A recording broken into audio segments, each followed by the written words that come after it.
ሌላ ማይግሬን ሊያመጣ የሚችል ሌላ ሰው የማይነግራችሁ እኔ የምነግራችሁ ነገር አለ። ምንድነው ማይግሬን የሚያመጣው? ብዙ ጊዜ በአብዛኛው እኔ የራሴ ጀጅመንት ምንድነው ከ60% በላይ የአይንነስ የሰው አይን ሲህር እንደዚህም ልክፍት በሚኖር ጊዜ ማይግሬን በጣም ኮመን ነው። በቃ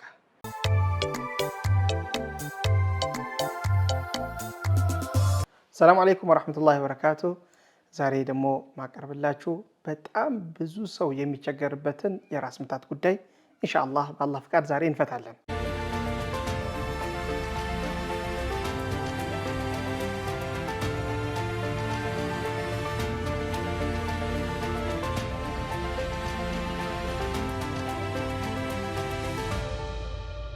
ሱብሃንአላህ ራስ ምታት በተለያየ መልኩ እኛ ጋር ሊመጣ ይችላል። ከዛም ውስጥ አንደኛው ስትረስ ነው። ስትረስ በጣም በመጨናነቅ በመወጠር ራስ ምታት ሊመጣ ይችላል ማለት ነው። ሌላው ለራስ ምታት የሚመጣብን ምክንያት ነው በላይፍ ስታይል ፋክተር ሊሆን ይችላል።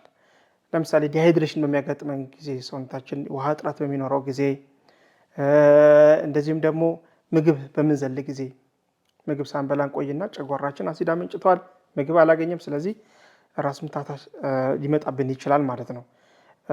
ሌላው ሊመጣ የሚችለው ደግሞ የእንቅልፍ መዛባት ወይ ደግሞ ብዙ መተኛት ወይ ደግሞ አነስተኛ መተኛት።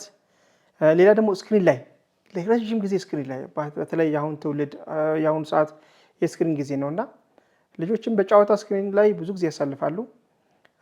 ትልልቆችም ደግሞ ስራ ላይ በጣም ከፍተኛ ሰዓታቸውን የሚጨርሱት ስክሪን ላይ ነው፣ ኮምፒውተር ላይ፣ ሞባይል ላይ፣ ቲቪ ላይ የመሳሰሉ ነገሮች እና ለረጅም ጊዜ እዛ ላይ ማሳለፍ ለራስ ምታት ያጋልጣል ማለት ነው።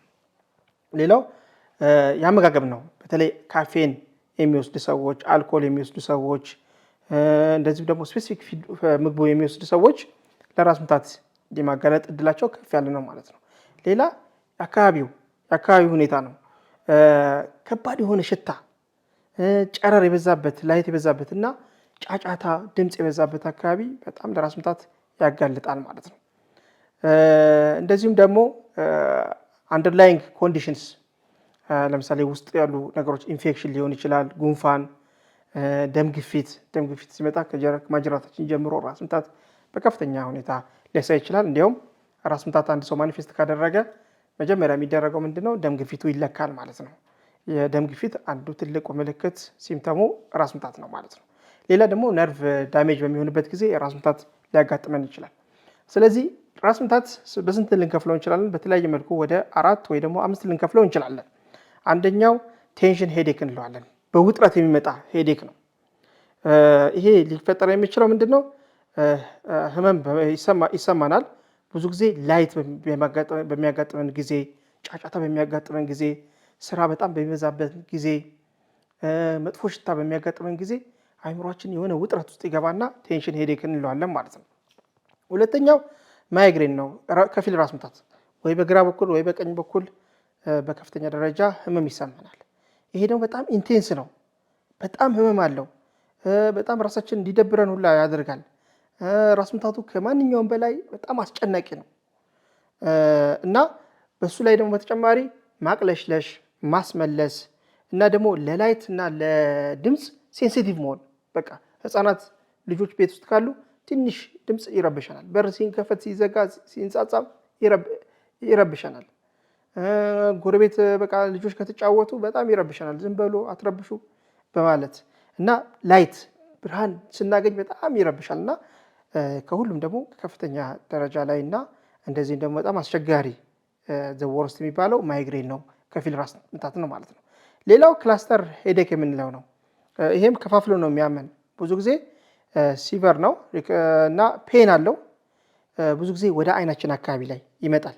በተለይ ጎንበስ ስንል፣ ሰላት ስንሰግድ፣ ሱጁድ ላይ ስንሆን ራሳችንን በጣም ያመናል። አንዳንድ ጉዳይ ላይ ጎንበስ ካልን እዚህ ፊት ለፊታችን አይናችን አካባቢ ላይ ህመም እንዲሰማ ያደርጋል እና ይሄ ክላስተር እንለዋለን ማለት ነው። ሌላ ሳይነስ ሄዴክ እንለዋለን። ብዙ ጊዜ ከሳይነስ ፕሬሸር እዚህ ሳይነሳችን ምን የሚባለው ምንድነው? በዚህ በአፍንጫችንና በአይናችን ጀርባ በስተጀርባ ያሉት ክፍተት ቦታዎች ሳይነስ ይባላሉ። እነዛ ቦታ ላይ ብዙ ጊዜ ቅዝቃዜ ሲሰማን፣ ጥሩ ኮንዲሽን በማይሰማን ጊዜ፣ ፕሬሸር በሚበዛበት ጊዜ ሳይነስ ሄዴክ ሊያጋጥመን ይችላል ማለት ነው። ስለዚህ ዛሬ ኢንሻአላህ በደንብ አስፍተን የምናየው ማይግሬንን ይሆናል ማለት ነው። ማይግሬን እንግዲህ በጣም በሀገራችን እየተስፋፋ የመጣበት ሁኔታ ነው ያለው። ድሮ ብዙ ጊዜ እንዲያውም ራሳችን ላይ አካባቢ ነበር ብዙ ጊዜ ጄነራላይዝድ ሆኖ ነበር ራስ የሚያመን። በአሁኑ ሰዓት ግን ማኒፌስት የሚያደርጉ ሰዎች በአብዛኛው ከፊል ራስ ምታት ላይ ነው ብዙ ጊዜ የሚጠቁት ማለት ነው። ብዙ ጊዜ ከ4 ሰዓት እስከ 72 ሰዓት ድረስ ሊቆይ ይችላል። አንድ ሰው ማይግሬን ሲነሳበት ይህን ያህል ሰዓት ይቆያል። እንደገና ደግሞ በየ2 ቀኑ ወይ ደግሞ በየሳምንቱ ሊመጣ ይችላል። ለአንዳንድ ሰዎች በየወሩ ሊመጣባቸው ይችላል። በጣም ሲቪር በሚሆንበት ጊዜ ግን በየቀኑ የሚመጣበት ያዝ ለቀቅ በማድረግ በጣም ሰዎችን የሚያሰቃይበት ሁኔታ ነው ያለው ማለት ነው።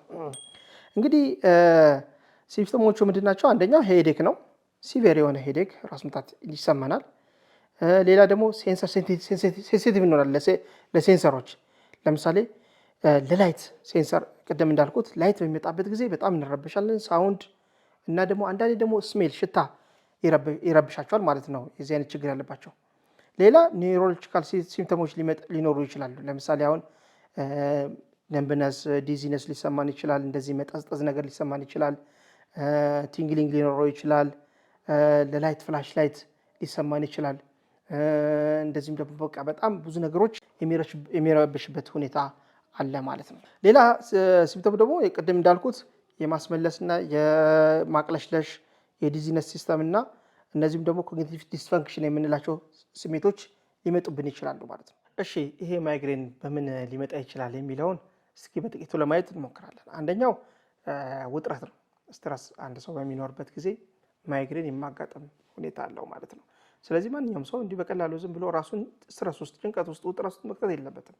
ራሱን ኢንጆይ ማድረግ መቻል አለበት። ዘና ማለት መቻል አለበት። ይሄን ካላደረገ ግን በስራም ሊሆን ይችላል፣ በተለያዩ ሀሳቦች ሊሆን ይችላል። ውጥረት ውስጥ ከገባ አንድ ሰው ለማይግሬን የመጋለጥ እድሉ በጣም ከፍተኛ ነው። ሌላ ሆርሞናል ቼንጅ ነው። በተለይ ሴቶች ሆርሞናቸው በሚቀየር ጊዜ፣ በወር አበባ ጊዜ፣ እንደዚሁም ደግሞ በወሊድ ጊዜ፣ በእርግዝና ጊዜ ራስ ምታት፣ ከፊል ራስ ምታት ወይ ደግሞ ማይግሬን ሊያጋጥማቸው ይችላል። ስለዚህ በዚህ ጊዜ ምን ማድረግ አለባቸው? በተለይ ባሎች ሴቶችን ሚስቶቻችን እርጉዝ በሚሆኑበት ጊዜ ከፍተኛ የሆነ እንክብካቤና እንደዚህም ደግሞ ጥበቃ ፕሮቴክሽን ያስፈልጋቸዋል ማለት ነው። ያንን ከሌላቸው ሙዳቸው በጣም ስለሚቀያየር ለማይግሬን የመጋለጥ እድላቸው በጣም ከፍተኛ ነው።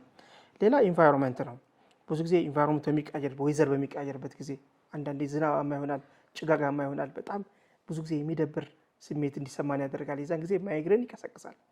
እንደዚህም ደግሞ በጣም ፀሐያማ ላይት የበዛበት ጨረር የበዛበት ፀሐዩ እጅግ በጣም በሚበረታበት ጊዜ ሰዎች በጣም ሴንሲቲቭ ስለሚሆኑ ማይግሬን ያጋልጣቸዋል። ቅድም እንዲያውም በጣም ፀሐይ ስለመታኝ ራስ ምታት የተነሳብኝ የሚሉ ሰዎች በርካታ ናቸው ማለት ነው። እና ስለዚህ ኢንቫይሮንመንት ትልቅ አስተዋጽኦ አለው። ሌላ ስሊፕ ፓተርን ነው። አንድ ሰው ያተኛኘት ስርዓቱ ባለማስተካከሉ ምክንያት ሊመጣ ይችላል። አንዳንድ ሰው በጣም ዘግይቶ ይተኛል፣ ያለ ሰዓቱ ይተኛል። በአግባቡ በጣም የተስተካከለ እንቅልፍ የሚተኛ ሰው ከማይግሬንም ሆነ ከተለያዩ በሽታዎች ነፃ የመሆን እድሉ ከፍተኛ ነው። ከዛ ውጭ ግን በጣም ዘግይቶ የሚተኛ ሰው አለ፣ ወይ ደግሞ አብዝቶ የሚተኛ ሰው አለ፣ ወይ ደግሞ በስራ ውጥረት በተለያየ ምክንያት አነስተኛ ጊዜ የሚተኛ አለ። በዚህ ምክንያት ማይግሬን ሊያጋልጠው ይችላል። ሌላ ማይግሬን ሊያመጣ የሚችል ሌላ ሰው የማይነግራችሁ እኔ የምነግራችሁ ነገር አለ። ምንድነው ማይግሬን የሚያመጣው? ብዙ ጊዜ በአብዛኛው እኔ የራሴ ጀጅመንት ምንድነው ከ60% በላይ የአይንነት የሰው አይን ሲህር እንደዚሁም ልክፍት በሚኖር ጊዜ ማይግሬን በጣም ኮመን ነው። በቃ ማንኛውም ሰው በአይን ከተጠቃ ወይ ደግሞ በእንደዚህ ስፒሪቹዋል ዲዚዝ ከተጠቃ ማይግሬን በጣም ትልቁን ቦታ ይይዛል። ትልቁ ሲምፕተም ምልክት እሱ ነው ማለት ነው። በጣም በከፊል ራስ ምታት ያመጣል፣ እንቅልፍ ማጣቱን ያመጣባቸዋል፣ መጨናነቅ ያመጣባቸዋል። ስለዚህ ብዙ ጊዜ ሰው ምን ያደርጋል? አንቲፔን በመውሰድ ፓናዶል በመውሰድ የተለያዩ ነገሮችን በመውሰድ ራሱን ለማስታገስ ይሞክራል። ግን በሽታው ኦልሬዲ አለ። ምናልባት ለደቂቃዎች ሊያስታግስ ይችላል። ከዛ በኋላ ተመልሶ ይመጣል። በተጨማሪ ደግሞ አንዳንድ ሰው መድኃኒቱ በጣም የተለያዩ አንቲፔኖችን ማስታገሻዎችን ከመውሰዱ የተነሳ ሲነሳበት ምንም አይነት መድኃኒት የማያድናቸው ሰዎች ብዙ ጊዜ ያጋጥሙናል ማለት ነው። ስለዚህ መጀመሪያ እንደዚህ አይነት ነገር ሲገጥመን ምን ማድረግ አለብን? ስፒሪቹዋል ዲዚዝ እኛ ውስጣችን የለም አለ የሚለውን ማረጋገጥ መቻል አለብን። ያለ ማረጋገጥ ማሻአላህ ኢልም ያላቸው ሰዎች ጋር ቀርቦ እነዚህ አይነት ነገሮች ላይ ዲስከስ ማድረግ አስፈላጊ ነው። ለዚህ ነው ማይግሬን ትልቁን የስፒሪቹዋል ዲዚዝ ቦታ ይይዛል ብዬ አስረግጬ የምናገረው ማለት ነው። እሺ እስካሁን ይሄን ካወራን መፍትሄው ምንድነው? እንግዲህ ስለ ራስ ምታትም ሆነ ስለ ማይግሬን በዚህ ደረጃ ካወራን መፍትሄውን መናገር መቻል አለብን። ሱብሃንአላህ መፍትሄው ምንድነው ካልን በመጀመሪያ ደረጃ ቀደም እንዳልኩት አንድ ሰው ማይግሬን ማኒፌስት የሚያደርግ ከሆነ ከፊል ራስ ምታት የሚከታተልበት ከሆነ መጀመሪያ ራሱን ስፒሪቹዋል ዲዚዝ አለብኝ የለብኝም የሚለውን መጀመሪያ ቀርቦ መናገር መቻል አለበት። በተለይ እንደዚህ በሕክምናው ላይም እንደዚሁም ደግሞ ስፒሪቹዋል ዲዚዝ ላይ እውቀት ያላቸው ሰዎች ላይ ቀረብ ብሎ መናገር ያስፈልጋል። ራሱን ቼክ ማድረግ ያስፈልጋል። ሱብሃንአላህ ካለበት ወዲያውኑ ወደ ሩቅያም ሆነ እንደዚህም ደግሞ ጥበል ነብያዊ የሆኑ መድኃኒቶችን በመጠቀም ከዚህ በሽታ መጀመሪያ ራሱን ካጠራ በኋላ ወደ ቀጣዩ ስቴጅ መሄድ ይችላል ማለት ነው እንጂ ራሳችንን በማስታገሻና በመርፌ ብዙ ጊዜ ኤክስፖዝ መሆን መቻል የለብንም። ይሄን እኔ ሪከመንድ አላደርግም ማለት ነው። የመጀመሪያ እርምጃችን ግን ቤት ውስጥ ስንሆን አንድ ሰው ማይግሬን ማኒፌስት ካደረገ ቤት ውስጥ ሆኖ ጭንቅላቱ ላይ ወይራ ዘይት በማፍሰስ መጀመሪያ ማይግሬንን መከላከል ይችላል ማለት ነው። ማይግሬንም ሆነ ራስ ምታት ጠቅላላ ራስ ምታት ጄነራላይዝድ የሆነ ሄዴክ ካለብን መጀመሪያ መውሰድ ያለብን እርምጃ ወይራ ዘይትን ጭንቅላታችን ላይ መቀባት መቻል አለብን። ሁለተኛ ጥቁር አዝሙድ በደንብ ከተወቀጠ በኋላ ማሽተት አስፈላጊ ነው። ይሄን እናደርግ ከሆነ ራስ ምታትን ምን ያደርግናል? ሪሊፍ ያደርግልናል ማለት ነው። ሶስተኛ ዩካሊፕተስ ኦይልን መጠቀም እንችላለን።